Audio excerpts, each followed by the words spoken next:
मेरे दादाजी गांव के सरदार थे। गांव में जिस किसी की भी शादी होती थी, उनके घर वाले एक रात के लिए अपनी दुल्हन हमारी हवेली में भेज देते थे। सुबह दादाजी उनको एक गिफ्ट देते थे और वो गिफ्ट दुल्हन किसी को भी न दिखाती थी। और 9 महीने के बाद वो लड़की गर्भवती हो जाती थी। गांव के लोग दादाजी की बहुत इज्जत करते थे। हैरत की ये बात थी कि दादाजी ने सख्ती से मना किया हुआ था कि मेरी शादी नहीं करवानी, और मेरी उम्र निकलती जा रही थी। एक दिन गांव से एक दुल्हन आई। उसको मैं अपने कमरे में बंद करके खुद उसकी जगह दुल्हन बनकर दादाजी के कमरे में चली गई। जब कमरे में गई तो सब लाइट बंद थी, और फिर अचानक से दादाजी ने मेरे साथ ऐसा काम किया कि मेरी चीखें निकल गई। दादाजी ने मेरे साथ कुछ वाक़यात दिल दहला देने वाले होते हैं, और इन तकलीफ से गुजरे लम्हों को बयान करने के लिए लफ्ज़ हमेशा कम पड़ जाते हैं। ऐसा ही एक वाक़ मेरे साथ भी हुआ। गांव में मेरे दादा की बहुत इज्जत थी। वो 5 वक्ती नमाजी थे। गांव के लोग उन्हें बहुत इज्जत और एहतराम से देखते थे, उन्हें बड़ा मानते थे, बहुत लोगों की मदद भी करते थे। हमारे गांव में एक अजीब रिवाज था। जब भी किसी लड़की की शादी होती, वो हमारे महल में पहली रात के लिए दुल्हन बनी आ जाती थी और पूरी रात दादा के कमरे में गुजारती। सुबह एक तोहफा दादा उसे देते, वो तोहफा लेकर चली जाती। उसके ठीक 9 माह बाद वो गर्भवती हो जाती। मुझे यह बात हमेशा ही अजीब सी लगती थी। भला ये क्या तरीका था कि शादी के बाद दुल्हन दूल्हा के पास जाने के बजाय पूरी रात दादा के कमरे में, मैं जब से 12 साल की हुई थी यही देखती आ रही थी। पहले पहल तो इन बातों की समझ नहीं थी। अब तो मेरी उम्र भी 25 तक पहुंच गई थी। मैंने बहुत बार अम्मी से ये बात जानने की कोशिश भी की, लेकिन वो भी कुछ नहीं बताती थी। कहती तुम चुप रहो, और खबरदार आइंदा से ये बात पूछी भी तो। इस बार मेरी बचपन की सहेली की शादी थी। समरा और मेरी बहुत गहरी दोस्ती थी। अपनी शादी पर समरा बहुत घबराई हुई सी थी। अपनी मेहंदी के दिन उसकी रंगत उड़ी हुई थी। मैंने उसे छेड़ते हुए कहा, दूल्हा की संगत का सोचकर घबरा रही हो। मेरी बात पर वह फीकी सी मुस्कुराहट लिए वो मुझे देखने लगी। कहने लगी, नहीं, तुम्हारे दादाजी का सोचकर खौफजदा हूँ।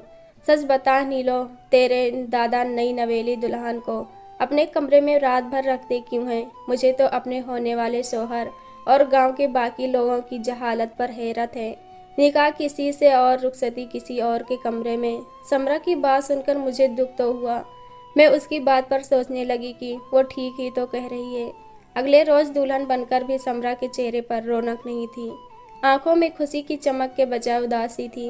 रिवाज के मुताबिक वो भी रुखसत होकर दादा के कमरे में बैठ गई।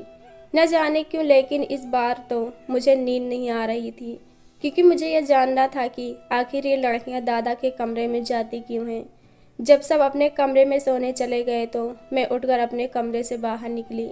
मेरा कमरा ऊपर वाले पोर्शन में था और दादा का कमरा नीचे के पोर्शन में था। रात के खूब अंधेरे में मैं जो चीज़ों को टटोल कर अंदाज़ा लगाकर धीरे धीरे नीचे उतरी। दादा के कमरे की लाइट जल रही थी। इसका मतलब वह जाग रहे थे। अजीब सी बात थी, दादा के कमरे की खिड़की भी हमेशा बंद रहती थी। ये कोशिश मैं पहले भी कई बार कर चुकी थी, लेकिन हर बार मुझे नाकामी का मुंह देखना पड़ता था। समरा मेरी बचपन की सहेली थी। हम साथ साथ स्कूल और कॉलेज तक इकट्ठे पढ़े थे। जब उसका रिश्ता तय हुआ, उस वक्त मेरे लिए भी एक बहुत अच्छा रिश्ता आया था। मेरी वालिदा और वालिद भी इस रिश्ते पर रजामंद थे, लेकिन मेरे दादा ने साफ इनकार कर दिया कि नीलो का रिश्ता अभी नहीं करना। मुझे यह सुनकर हैरत भी हुई और अफसोस भी। हैरत इस बात पर कि लड़के और उसके घर वाले हर लिहाज से हमारे बराबर थे, तो फिर इनकार क्यों किया। और अफसोस इस बात पर कि मेरी सारी सहेलियों के रिश्ते तय हो चुके थे। मैं ही रह गई थी। मुझे इस रिश्ते के ना होने पर बहुत दुख था, क्योंकि इसमें ना कहने का कोई सवाल ही नहीं था। लेकिन दादा ना जाने क्यों साफ मना कर रहे थे। पहले पहले तो दरवाजे के पास जाकर कान लगाकर सुनने की कोशिश की कि आखिर दादा लड़कियों से क्या बातें करते हैं, और लोग ऐसे कम अक्ल कैसे हो जाते हैं जो सजी सजाई दुल्हन उनके कमरे में छोड़ देते हैं। यहाँ तक कि दूल्हे को भी यह तलाश नहीं होता, भला ये क्या अंधेर नगरी है। मुझे सरगोशियाँ सी सुनाई दे रही थी, साफ लफ्ज़ों की समझ नहीं आ रही थी। मैंने बड़ी कोशिश की कि मैं समझ पाऊँ कि वो क्या बातें कर रहे हैं। लेकिन मुझे एक लफ्ज़ भी समझ नहीं आया। फिर मैंने दरवाजे की नोक से देखा कि शायद मुझे कुछ नज़र आ जाए कि आखिर कमरे में हो क्या रहा है, तो सामने की दीवार की सफ़ेद रंग के अलावा कुछ भी नहीं दिखा। मैं जितनी कोशिश कर सकती थी मैंने कर ली, लेकिन आज भी मैं मायूस होकर अपने कमरे में लौटी थी। कमरे में आकर मुझे नींद नहीं आ रही थी। बार बार ये ख्याल आता था कि आखिर कमरे में क्या हो रहा है। मुझे याद आने लगा है कि जब मैं छोटी थी तो मैं इसी तरह एक दुल्हन को दादा के कमरे में जाते हुए देख रही थी। मैंने मम्मी से पूछा कि अम्मी, क्या आप भी शादी के बाद दादाजी के कमरे में गई थी? अम्मी ने कहा, चुप बेशरम, मैं तो बहू हूँ उनकी, बिल्कुल बेटियों जैसी। अम्मी ने मुझे डांट दिया था। मैं उस वक्त 16 साल की थी। मैंने सोचा कि पूछो दादाजी क्यों नहीं नवेली दुल्हन को अपने कमरे में लेकर जाते हैं। मैंने फिर अम्मी से कहा, तो दादाजी अंदर करते हुए क्या है? मेरी बात पर उन्होंने एक थप्पड़ मेरे मुंह पर मारा। अम्मी ने कहा, जाओ यहाँ से, तुम्हारी उम्र नहीं है इन सब बातों की।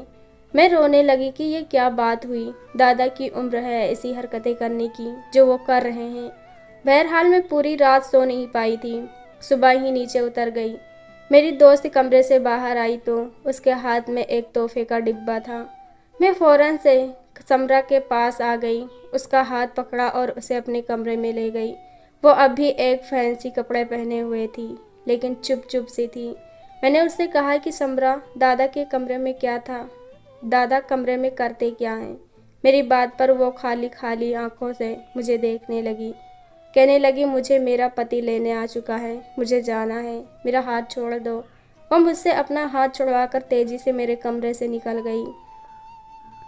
मुझे बड़ी हैरत हुई थी। ये तो मेरी दोस्त थी जो मुझसे कुछ भी नहीं छिपाती थी। हर बात समरा मुझसे ज़रूर करती थी, और जिस राज को मैं जानने के लिए इतने सालों से बेचैन थी, मुझे पूरी उम्मीद थी कि सुबह होते ही मुझे यह राज मालूम हो जाएगा। मुझे फिर से मायूस हो गई थी। मुझे समरा पर गुस्सा भी आने लगा कि अगर उसके साथ कुछ गलत भी हुआ है तो उसे बताना चाहिए था। मुझे अपने दादा इस एक वजह से कभी अच्छे नहीं लगे थे। हालांकि उनका रवैया मुझसे बहुत स्नेह भरा था। चाचा की कोई औलाद नहीं थी और मैं भी अपने माँ बाप की इकलौती औलाद थी। मेरी अम्मी मुझे बताती है कि दादी की मौत उस वक्त हुई थी जब मेरे पिता और चाचा छोटे थे, लेकिन दादा ने दूसरी शादी नहीं की। अम्मी तो इस बात को ऐसे कह रही थी जैसे दादा ने दादी के नाम सारी उम्र गुजार दी हो। मुझे सुनकर ताज्जुब हुआ था। मैंने दिल में सोचा, अच्छा होता तो दूसरी शादी कर ही लेते। दूसरी दादी कम से कम उन्हें यह सब जुर्म तो ना करने देती जो हर नई दुल्हन के साथ ये करते हैं। मैंने दिल में भी पक्का इरादा कर लिया था कि समरा से सच उगलवा कर रहूँगी। चंद दिन के बाद मैं समरा के ससुराल पहुँच गई। उस वक्त वो बिल्कुल नॉर्मल सी थी। मुझे देखकर मुस्कुराकर गले मिली। अपने ससुराल में मेरा तारीफ करने लगी। उसका पति भी मुझसे खुश होकर मिला। मुझे उसके पति को देखकर कहीं से नहीं लग रहा था कि उसे अपनी दुल्हन एक रात दादा के पास भेजने से कोई ऐतराज़ या नाराज़गी थी। मैंने समरा से कहा, हम अकेले में बैठकर बातें कर सकते हैं। वो ये सुनकर कुछ सुविधा में पड़ गई, लेकिन मैं खुद ही उसे उसके कमरे का पूछने लगी। वो मुझे अपने कमरे में ले गई। जब मैंने दोबारा से समरा से वही सवाल दोहराया तो वो गुस्से से उखड़ गई। कहने लगी, मुझसे क्या पूछ रही हो? जाकर अपने दादा से पूछ लो। मैंने कहा, अगर तुम्हारे साथ कुछ गलत हुआ है तो तुम चुप क्यों हो? तुमको सबको बता देना चाहिए। मेरी बात सुनकर वो चिल्लाकर बोली, मैं सिर्फ तुम्हारी वजह से चुप हूँ, समझी? अब निकलो मेरे घर से। और तुम्हें ज़्यादा ही जानने का शौक़ है तो किसी दिन खुद दुल्हन बनकर दादा के कमरे में बैठ जाना, सच पता चल जाएगा तुम्हें। वो बहुत ही ज़्यादा गुस्से में थी। मैं वापस घर लौट आई। पहले तो मुझे समरा के घर जाने पर बहुत अफसोस हुआ। मैं समरे के लिए दिली हमदर्दी महसूस करते हुए गई थी, लेकिन उसने मेरा जरा लिहाज नहीं किया था। क्या क्या मुझे नहीं सुनाया था। कुछ दिनों तो मुझे समरा पर बहुत गुस्सा आता रहा, लेकिन फिर मैंने सोचा कि क्या हर्ज है कि मैं एक बार दुल्हन बनकर दादा के कमरे में बैठ जाऊं। आखिर पता तो चले कि वो करते क्या हैं। ये सोच आते ही दूसरे ही लम्हे मैं सिकंसी लेकर रह गई। तोबा तोबा, मैं भी क्या सोच रही हूँ। मैंने खुद ही अपनी सोच की जांच कर दी और उसके बाद मैंने इस मुद्दे पर सोचने से बचना शुरू कर दिया। उन्हीं दिनों मेरा एक और रिश्ता आ गया। वो रिश्ता भी हमारे मध्य मुकाबिल का था। लेकिन दादाजी का वही इनकार अपनी जगह कायम था। अब तो मेरी बर्दाश्त जवाब देने लगी थी। मैंने अपनी अम्मी से कहा कि बहुत हो चुका है, आप लोग क्यों दादा की हर बात चुपचाप मान लेते हैं? क्या मुझे यूं ही घर बैठा कर रखोगे? मेरी उम्र की सारी सहेलियां अपने घर की हो चुकी हैं और मैं अभी तक मायके की दहलीज पर बैठी हूँ। दादा की वजह से। मेरी बात सुनकर मेरी माँ मुझे गुस्से से घूरने लगी। कहने लगी, बेशर्म, गैरत बेचगाई है। तूने जो खुद अपने मुंह से शादी के लिए कह रही है, यही अपनी जुबान को दबा ले। अगर यह बात किसी मर्द ने सुनी तो खराब हो जाएगा कि लड़की होकर खुद से शादी की ख्वाहिश कर रही है। अम्मी ने मुझे दबे लहजे में गुस्सा दिखाते हुए कहा, ताकि उनकी आवाज़ कमरे से बाहर न चली जाए। लेकिन अम्मी की बात सुनकर मेरे तो बदन में आग सी लग गई। हाँ, अच्छे वसूल हैं आप लोगों की। मेरी उम्र गुजरी जा रही है, लेकिन किसी को मेरी शादी की फिक्र नहीं है। और अगर मैं अपने मुंह से बात कर रही हूँ तो बहुत गलत हो जाती हूँ। और वो दादा जब खुले आम नई नवेली दुल्हन बनी लड़की के साथ रंगरलियाँ मनाते हैं, उस पर किसी को गलत नहीं लगता। मेरी बात सुनकर मेरी अम्मी ने उठकर मेरे मुंह पर जोरदार थप्पड़ मारी। कहने लगी, बहुत जुबान चलने लगी है तुम्हारी। आइंदा अगर दादा के खिलाफ एक लफ्ज़ भी कहा तो तुम्हारे पापा को बता दूंगी, वो तुम्हें जिंदा नहीं छोड़ेंगे। मैं अपनी माँ की शक्ल देखती रह गई। अब तो मेरी जानने की इच्छा और भी बढ़ गई थी कि आखिर दादा ऐसा भी क्या नेक बड़ काम करते हैं। नई नवेली दुल्हन के साथ एक कमरे में रहते हुए, वो भी तन्हाई में, जो सबके दिल में उनकी इज्जत है कि कोई भी उनके किरदार पर शक नहीं करता। न अपनी बीवी से उस रात की बात स्पष्ट करता है कि मेरे से निकाह होते हुए भी किसी और गैर मर्द के साथ रात गुजार कर क्यों आई हो। कैसी अंधेर नगरी है कि ऐसा जहाँ घटिया रिवाज आम है, जो यह बेवकूफ़ इंसान इन्हें एक बार सोच समझ कर अपनी इज्जत को रात भर के लिए उनके पास में भेज देते हैं। मुझे सब गांव वालों पर गुस्सा आने लगा था। इतनी आम सी बात भी उन्हें समझ नहीं आती थी कि जहाँ मर्द और औरत तन्हा हो, वहाँ तीसरा शैतान होता है। ये कैसे मुमकिन है कि एक जवान लड़की जो दुल्हन के रूप में सजी संवरी बैठी हो और एक मर्द चाहे वो उम्र के किसी भी हिस्से में हो, उस दुल्हन को पूरी रात छुए भी ना। मेरी अकल दंग थी इस हालात पर। मुझे अब किसी नई नवेली दुल्हन का इंतजार रहने लगा। मैं दिल में पक्का इरादा कर चुकी थी कि इस बार दुल्हन के बजाय दादा के कमरे में मैं जाऊंगी। 2 माह बाद एक लड़की की शादी का बुलावा आया था। दादा इस बार पहले से भी ज़्यादा खुश थे। यहाँ तक कि अपने बालों पर मेहंदी भी लगाई, निकाह में नया जोड़ा पहना, इत्र की खुशबू पहले से ज़्यादा लगाई। ये सब देखकर मेरा दिल नाराज़ हो गया था। जब मैंने दुल्हन को देखा तो मेरे होश उड़ गए। वो 16 साल की खूबसूरत और हसीन लड़की थी। इतनी हसीन कि मैं देखकर दंग रह गई थी। वो लड़की बुरी तरह घबराई हुई थी और बदहवास थी। पहले उसे हमारे बड़े से लाउंज में बैठाया गया। मैंने किचन से बाहर निकलकर मेन स्विच ऑफ कर दिया। तैयार तो इस बार मैं भी अच्छे से हुई थी, इसीलिए जैसे ही अंधेरा छा गया, मैंने लाउंज में जाकर दुल्हन का हाथ पकड़ा और कहा कि मेरे साथ चलो। मैं उसे अपने कमरे में ले गई। मैंने जल्दी से उसका दुपट्टा उतारा और खुद पर ओढ़ लिया। अपना दुपट्टा उसे दे दिया और कहा कि तुम मेरे कमरे से बाहर मत निकलना। वह मुझे हैरत से देख रही थी। मैंने तो दुपट्टे से अपना घूंघट निकाला और नीचे जाकर दुल्हन की जगह पर बैठ गई। उसकी कुछ देर बाद ही किसी ने मेन स्विच ऑन किया। सब परेशान थे कि मेन स्विच बंद किसने किया था। फिर मुझे दुल्हन समझकर दादा के कमरे में बिठा दिया गया। मेरा दिल न जाने की खौफ से फड़फड़ा रहा था। इतना बड़ा कदम तो उठा लिया था, लेकिन अब बहुत घबरा रही थी। अगर मेरी पोल खुल गई तो मेरे माँ बाप तो मुझे बहुत मारेंगे, लेकिन अब क्या हो सकता था। मैं उस वक्त दादा के कमरे में दुल्हन की जगह बैठ चुकी थी। दादा ने जब कमरे में दाखिल होकर अपने कमरे का दरवाज़ा बंद किया, मुझे लगा मेरा दिल भी बंद हो गया होगा। अगर वो मेरा घूंघट उठा लेंगे तो क्या होगा। सोच सोच कर मेरे अंदर से जान निकली जा रही थी। कुछ ही देर में दादा मेरे सामने बैठ गए। कहने लगे, आज तक जितनी भी लड़कियां मेरे पास आई हैं, तुम उनमें से सबसे ज़्यादा कम उम्र और हसीन हो। मैं तुमसे ये कहना चाहता हूँ कि मैं तुम्हें कल वापस नहीं जाने दूंगा। तुम्हें कल तलाक दिलवा कर अपने पास ही रखूँगा, क्योंकि मेरा तुम पर दिल आ गया है। इससे पहले कि वो मेरा घूंघट उठाते, मैंने कहा, यह कैसे मुमकिन है, मैं किसी और की दुल्हन हूँ। वो कहने लगे, मैं कह दूंगा कि तुम किरदार की अच्छी नहीं हो। मेरी बात पर सब मेरा यकीन करेंगे। अगर तुम मेरी बात आराम से मान लोगी तो मैं तुम्हें अपनी जायदाद से बहुत कुछ दूंगा। मैंने कहा मुझे मंजूर है। मुझे वैसे भी अपना पति पसंद नहीं है। मैं आपके साथ बहुत खुश से रहना चाहती हूँ। अगर आप मेरी एक शर्त मान ले तो। वो कहने लगे, जो कहोगी मैं ज़रूर पूरा करूँगा। मैंने कहा, आप मेरा घूंघट उठाएं, बिना मुझे अपनी हर सच्चाई से आगाह कर दें तो मैं सारी ज़िंदगी आपकी दासी बनकर गुजार दूंगी। वो कहने लगे, ठीक है, तुम तो बहुत अच्छी हो जो मेरी बात खुशी से मानने को तैयार हो गई हो। सुबह ही मैं तुम्हारे बारे में गलतफहमी लोगों के दिलों में डाल दूंगा कि इस लड़की का किरदार अच्छा नहीं है, तुम्हारा पति तुम्हें छोड़ देगा। और मैं कहूँगा कि मेरा दिल बहुत नरम है, इसलिए मैं इसे अपना लेता हूँ। मैंने कहा, अब आप मुझे ये बताइए, आपने कैसे लोगों को बेवकूफ़ बना लिया है। मेरी बात पर वो हंसकर बोले, ये भोले भाले बेवकूफ़ गांव के लोग हैं। ऐसे ही किसी बात पर इन्हें गुमराह कर दे तो ये नस्ल दर नस्ल एक बात ही को बिना सोचे समझे किसी रिवाज की तरह अपना रखते हैं।